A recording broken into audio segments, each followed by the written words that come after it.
Okay, here's something to think about. What if a tiny, seemingly harmless bone in your spine could quietly, steadily, well, steal your mobility, your independence, even just the simple joy of everyday movements? Today, we're doing a deep dive into something called spinal bone spurs, or osteophytes, as they're technically known. Right. And for many people, especially, those over 60, these things are often just brushed off. Oh, it's just a normal part of aging. Yeah, you hear that a lot. But as we're going to uncover, they can actually go from being maybe a minor annoyance to a pretty serious health challenge. Exactly. And our mission today really is to look past that dismissal. We want to understand how these bone spurs truly progress. Okay. And importantly, pinpoint those daily habits that maybe unknowingly make them worse. And then discover some natural, empowering ways you can support your spinal health. We'll focus quite a bit on the power of food, actually. Food is medicine. Precisely.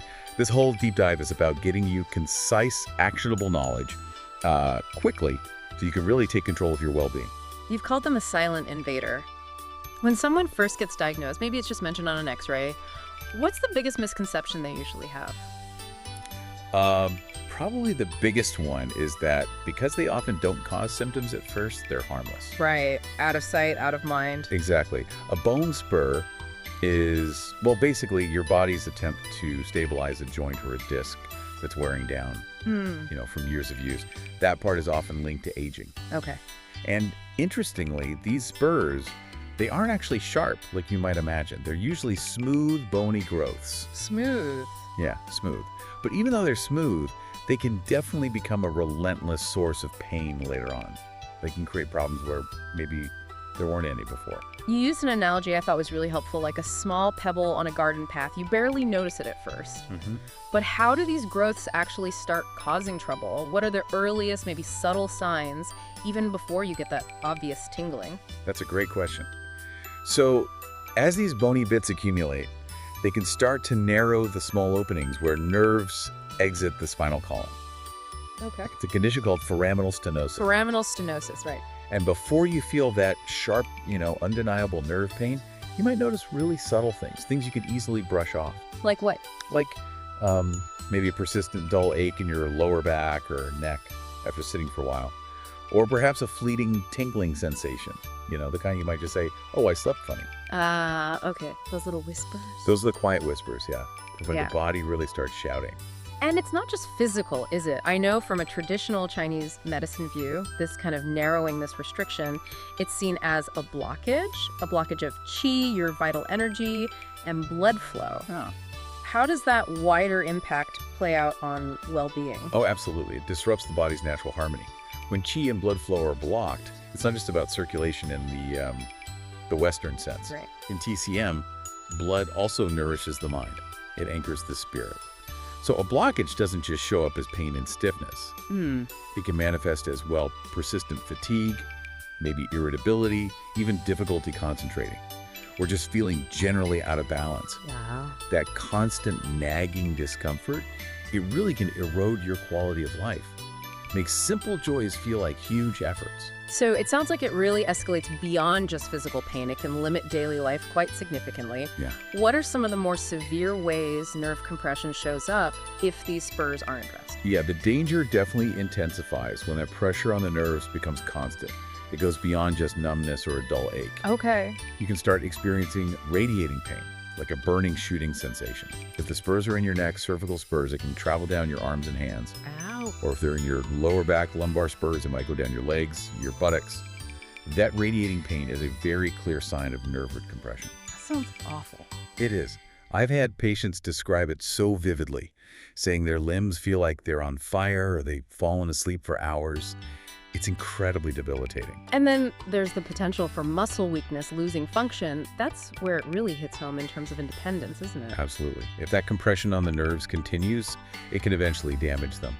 And that makes everyday tasks genuinely difficult. Like what kind of tasks? Well, imagine struggling just to grip your coffee cup in the morning, or finding it hard to button your shirt, even just keeping your balance while walking.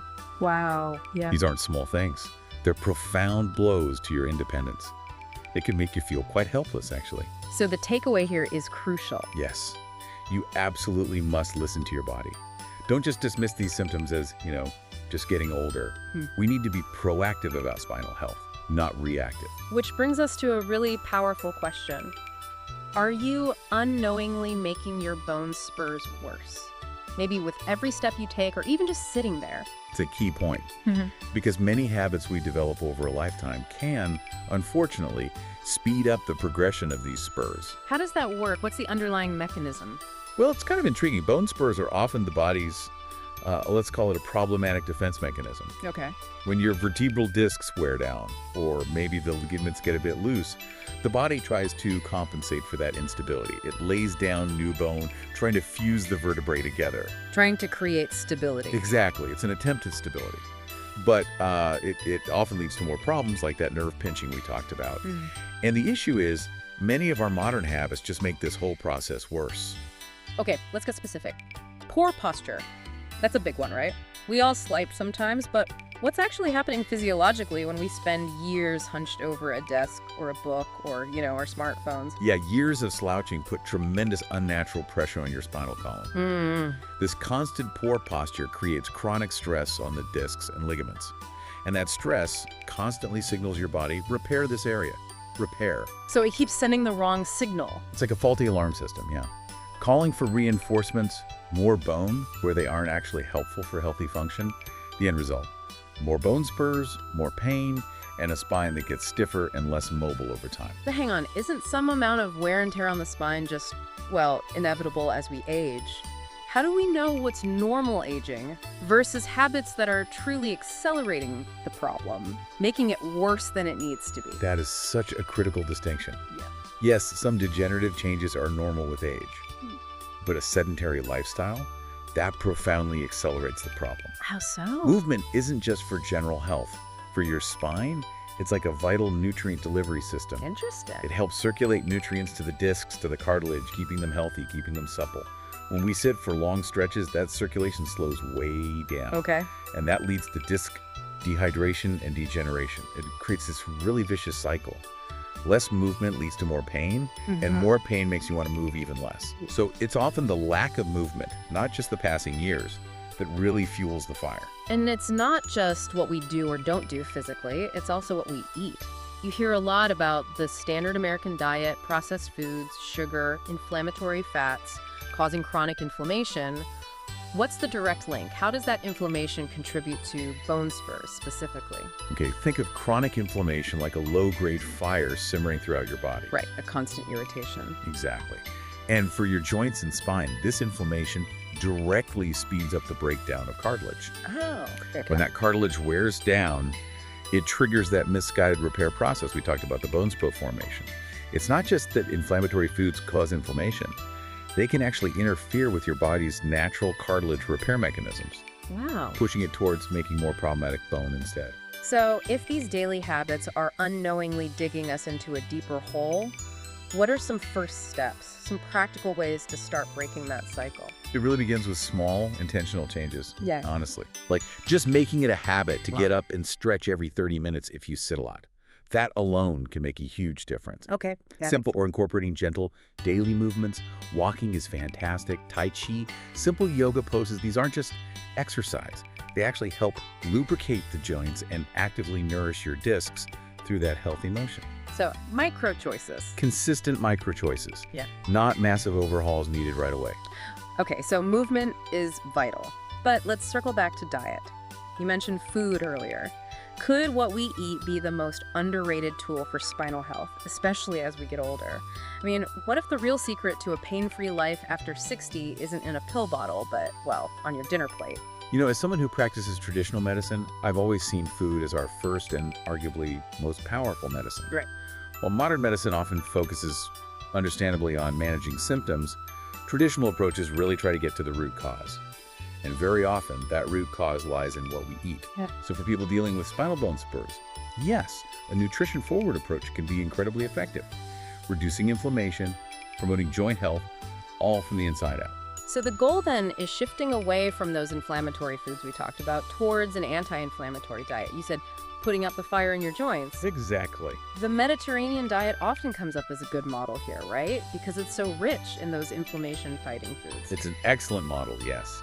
Loads of fruits, vegetables, whole grains, nuts, seeds, healthy fats like olive oil. But let's zero in on some specific nutritional players and why they matter for bone spurs. Okay, let's do it. First up, omega-3 fatty acids.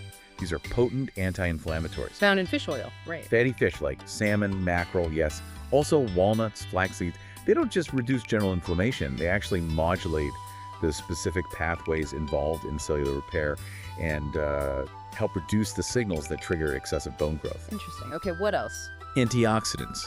Think colorful fruits and veggies. Berries, dark leafy greens like spinach and kale, bright peppers, The good stuff. the really good stuff. They fight free radicals, which cause cellular damage and inflammation at a really fundamental level. Think of them as tiny bodyguards for your cells. Nice analogy. Then, calcium and vitamin D, we know they're crucial for strong bones, right? Yep. Good sources of calcium include dairy, fortified foods, leafy greens. Vitamin D sunlight is great, but also fortified milk, orange juice, some cereals. Getting enough of both helps prevent bone weakness, which can actually trigger spur formation because the body tries to reinforce those weak areas. Yeah, so it's preventing the trigger. Exactly. Yeah. And finally, don't ever underestimate simple hydration. Water? Water. Your spinal discs are about 80% water. Staying well hydrated keeps them plump, keeps them functioning as effective shock absorbers that reduces wear and tear. It's huge, just drinking enough water. It's fundamental. And it's really crucial to remember, like you said, it's not just adding the good stuff, it's also about reducing the bad. Absolutely critical. Minimizing those highly processed foods, maybe cutting back on red meat, definitely sugary drinks that can have a dramatic effect on your overall inflammatory levels, can it? Dramatic. And you Yeah. don't have to aim for perfection overnight, but making conscious, consistent choices day by day, that really leads to significant improvements in how you feel. So as we wrap up this deep dive, what really strikes me is the journey we've taken from understanding these, well, silent dangers of bone spurs to kind of debunking some myths about aging and then exploring this incredible power of food as actual medicine.